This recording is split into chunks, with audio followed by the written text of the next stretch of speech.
Bem, pessoal, então agora que nós já fizemos algumas configurações no nosso banco de dados, é necessário que nós façamos mais duas coisas importantes. Primeiro, coloquemos a nossa conexão com o banco naquele arquivo App Settings, na parte do Development.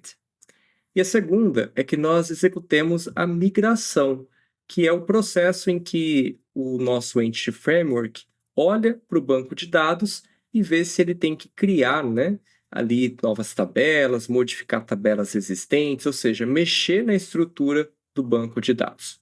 Então, sempre que a gente for criar, alguma tabela nova, alterar as colunas de alguma tabela existente, é necessário a gente rodar o que a gente chama de migração, que ele faz exatamente esse processo, né? Ele olha o banco de dados, vê quais são as alterações que a gente tem nos nossos arquivos C# e propõe ali algumas mudanças, ou seja, ele cria ali algum script para fazer essas mudanças, seja para criar novas tabelas ou fazer alteração ou até mesmo exclusão de coisas já existentes.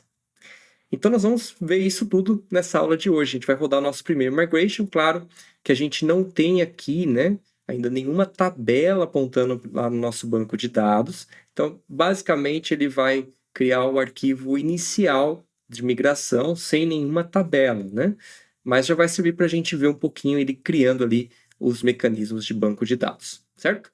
Muito bem, pessoal. Então vamos lá. Primeiramente, vamos descobrir um pouquinho sobre a nossa conexão. Então, aqui no Visual Studio Code, nós temos aqui essa extensão, SQL Server. Então, nós temos aqui o SQL Server. Se não estiver aqui aparecendo para você, veja se não está aqui nos 3 pontinhos, tá? Não é a Database Project, é a SQL Server mesmo.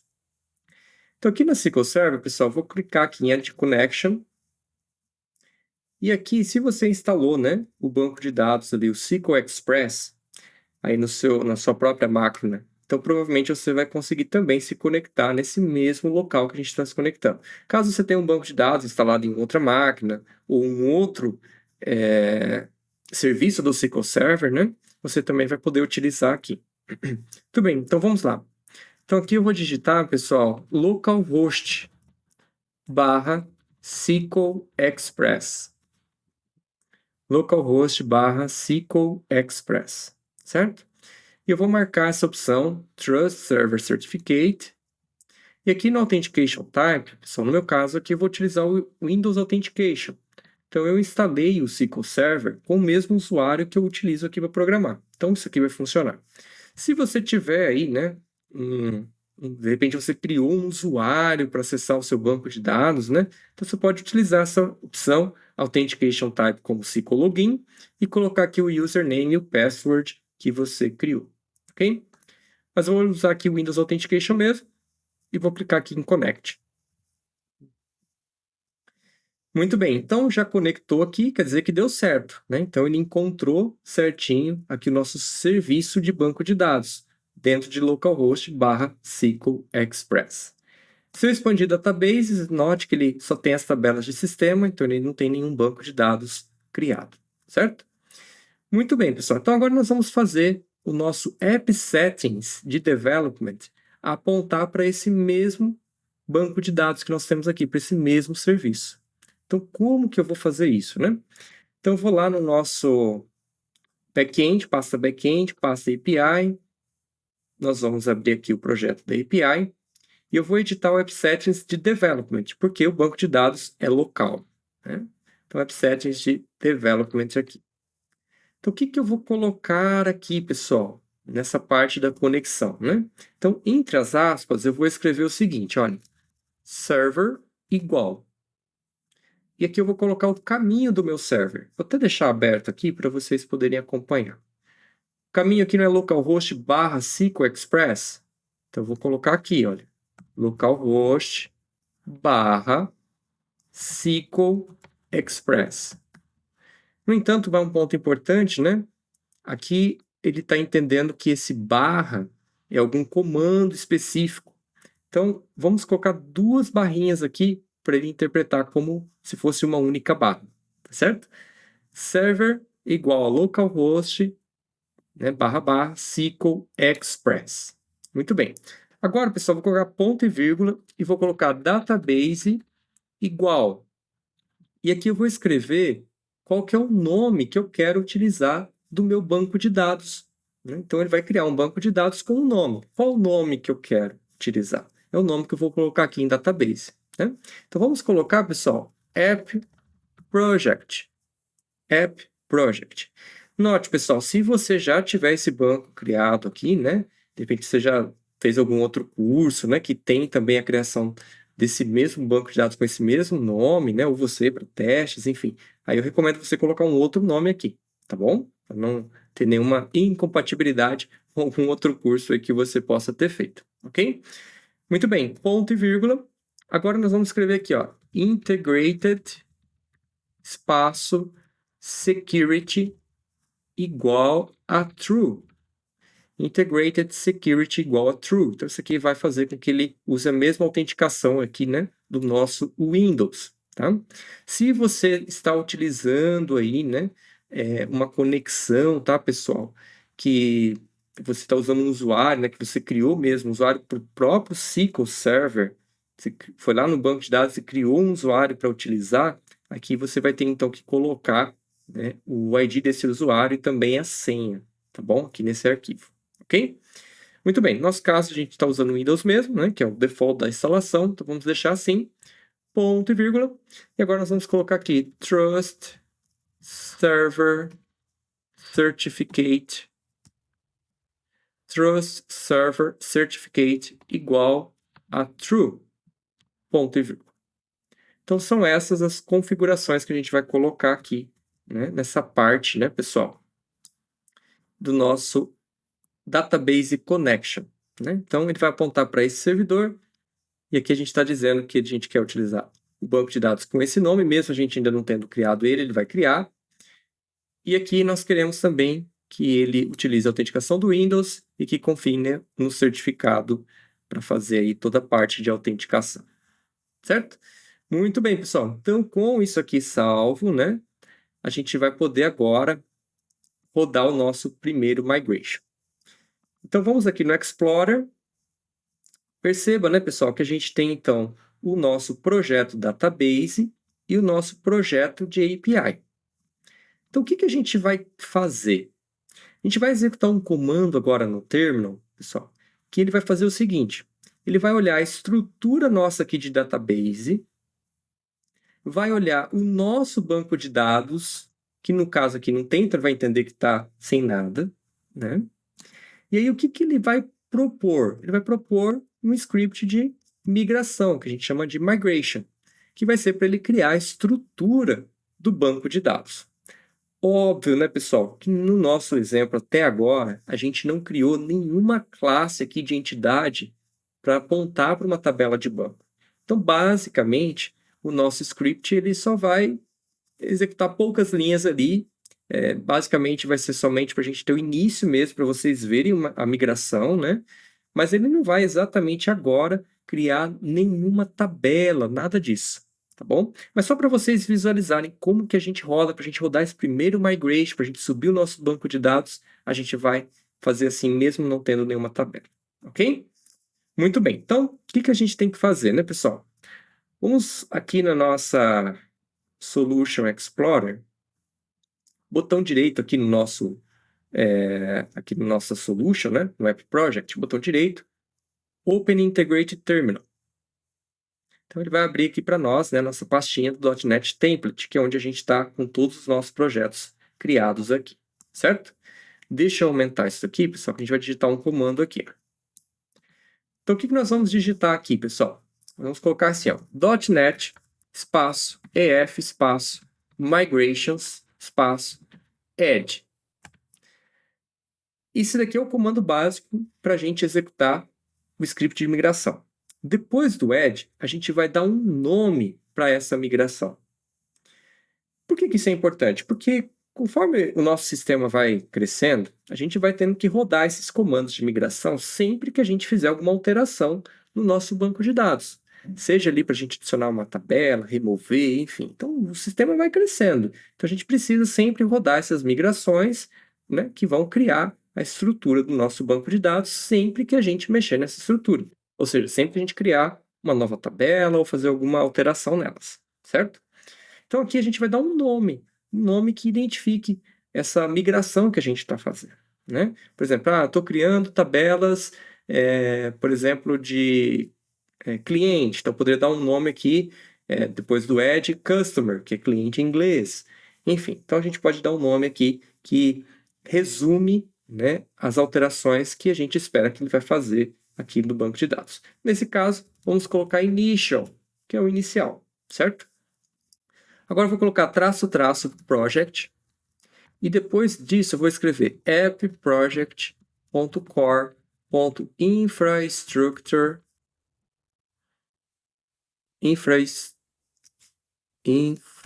tá errado aqui. Infrastructure. Pronto, agora sim. .database. Ok? Esse é o nosso projeto onde fica o banco de dados, certo? Mas qual que é o projeto que dá o start na nossa aplicação? Aqui do lado do back-end, né?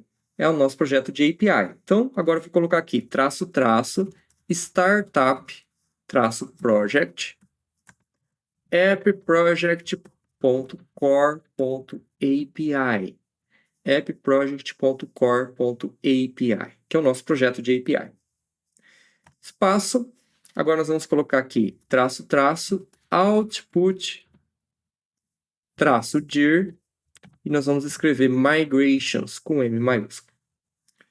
O que ele vai fazer, pessoal, aqui? No nosso projeto de database, ele vai criar uma pastinha chamada migrations, e nessa pastinha ele sempre vai colocar os scripts conforme a gente for alterando o nosso banco de dados. Então, a estrutura do nosso banco de dados, os scripts que compõem essa estrutura, vão ficar dentro dessa pastinha de migrations, ok? E é o nome que a gente deu aqui para ela, certo? Muito bem, então vamos executar esse comando, pessoal, para vocês visualizarem isso acontecendo. Primeiramente, ele vai compilar, né, os nossos projetos. Claro que se tiver algum erro de compilação aqui, né, pessoal, não vai funcionar. Então, a gente precisa primeiro corrigir, né, a compilação. Muito bem. Então, ele já criou aqui para nós, olha. Ele já executou tudo aqui relacionado ao nosso primeiro migration. Então, se a gente... Vamos diminuir aqui um pouquinho agora, né, que a gente não vai utilizar. Vou baixar aqui um pouquinho. Então, se nós formos aqui, pessoal, no nosso Solution Explorer, perceba que lá no nosso projeto de database, já temos aqui essa pastinha Migrations, que ela tem um snapshot, um arquivo snapshot, que aqui é onde vai ficar, né, basicamente a estrutura do nosso banco. E nós temos aqui esse arquivo initial. Note que ele colocou o mesmo nome que a gente deu lá, né? Initial. E aqui ele colocou, inclusive, né, uma numeração que representa a data, a hora de quando você está executando. Então, olha só que legal, né, pessoal? Ele já criou aqui para nós a primeira migração. Perceba que tem aqui sempre esse up e esse down, né? Aqui ele coloca o que ele deve fazer, né, para alterar o banco de dados. Por exemplo, você criou uma nova tabela, então vai colocar aqui o script de criação de tabela. Mas se por um acaso isso aqui der errado, aconteceu algum problema lá no banco de dados, quando ele vai executar, dá errado. O que ele faz? Ele faz um revert, faz um down. Então aqui no down, ele coloca geralmente o script para remover essas alterações que ele fez no banco. A gente não precisa se preocupar com nada disso, tá bom, pessoal? Normalmente, é só a gente fazer esse processo que a gente fez aqui, que ele já vai colocar e criar todos os scripts para a gente, né? Mas estou explicando aqui um pouquinho para vocês poderem conhecer também. Legal, né? Muito bem, então vamos fechar esses arquivinhos. Nós não vamos utilizá-los, né? Então tá certinho aqui, né? Então já deixamos aqui o nosso initial correto, né? Vamos fechar aqui o terminal. Então agora, pessoal, o que a gente vai fazer? Vamos subir a nossa API para a gente ver, né, ele criando aqui o nosso banco de dados. Isso é legal. Se você for lá no SQL Server, aqui na extensão SQL Server, dê um refresh aqui no database, perceba que não tem ainda o banco de dados criado. Então, quando a gente executa essa parte da migração, ele olha para o banco de dados. Nesse caso, como não tem, então ele vai entender que é do zero, né?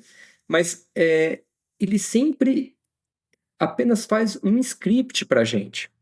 Então, ele ainda não faz as alterações. Então, aquele comando que a gente digitou do migration, ele vai criar para nós os scripts, mas ele não vai executar esses scripts. Quando que vai ser executado esses scripts? Bom, lembra-se que a gente lá na nossa API, a gente criou, lá na nossa program, aquele método initialize database async, a gente chama esse método initialize database async. É nesse momento, pessoal, que ele vai efetivamente criar o banco de dados se não tiver e aplicar as migrações que houver, certo? Então vamos fazer um negócio, pessoal? Vamos depurar a nossa API. Vou nesse método aqui, go to definition, então está aqui no nosso bootstrap, né? Vou marcar aqui a linha 64, como sendo o início, né? Que eu quero depurar, certo? E agora, pessoal, nós vamos fazer o seguinte, ó. Aqui na nossa API, botão direito, debug, start new instance.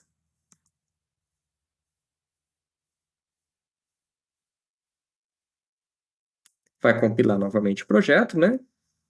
Vai começar a subir a API. Olha só, ele já parou aqui para a gente, né? Nessa depuração aqui do nosso método initialize database. Então, olha só, pessoal, vou dar um F10 aqui. Nesse método migrate async é onde ele vai fazer a mágica acontecer. Então, é aqui onde ele vai efetivamente, né, criar o nosso banco de dados, né, e aplicar as migrações. Então, vamos dar um F10 aqui. Perceba, pessoal, que aqui no debug console, a gente até tem aqui algumas coisas que ele fez, olha, para criar a parte, né, do nosso banco de dados. Olha, ele aparece aqui todos os scripts que ele executa aqui no nosso banco de dados. Legal, né? Muito bem, então com isso vou soltar aqui, vamos dar um F5 para ele continuar a execução da API. E se nós formos aqui no SQL Server, pessoal, vamos dar um refresh aqui novamente. Olha que legal, perceba que agora a gente tem um banco de dados aqui, olha, App Project. Então ele já criou aqui para nós. E se nós expandirmos aqui, perceba que tem toda a estrutura do banco de dados. E no Tables, note, a gente não criou nenhuma tabela nós mesmos. Então, a única tabela que nós temos aqui é uma que o próprio Entity Framework cria, chamada aqui EF Migrations History, que é aqui onde ele fica salvando, né, o histórico ali das execuções de migração que ele tem. Cada arquivo de migração que ele vai gerando, né, quando ele aplica, ele salva aqui essas informações. Legal, né? Então, nós estamos aqui com o nosso banco de dados já criado, já pronto para a gente utilizar. Muito bem, pessoal. Então, até aqui nessa aula, nós fizemos as configurações necessárias para a gente poder ter o nosso banco de dados já pronto para utilizar. Então, nas próximas aulas, a gente vai continuar aí as configurações, né, do nosso back-end. Mas aqui a gente já colocou mais algumas pecinhas no nosso quebra-cabeça. Espero que vocês tenham gostado e nos vemos na nossa próxima aula. Só não esqueça, né, de poder aí parar aqui a execução da sua API, né, fechar aí os arquivos e se preparar para nós podermos estar juntos na nossa próxima aula. Te vejo lá.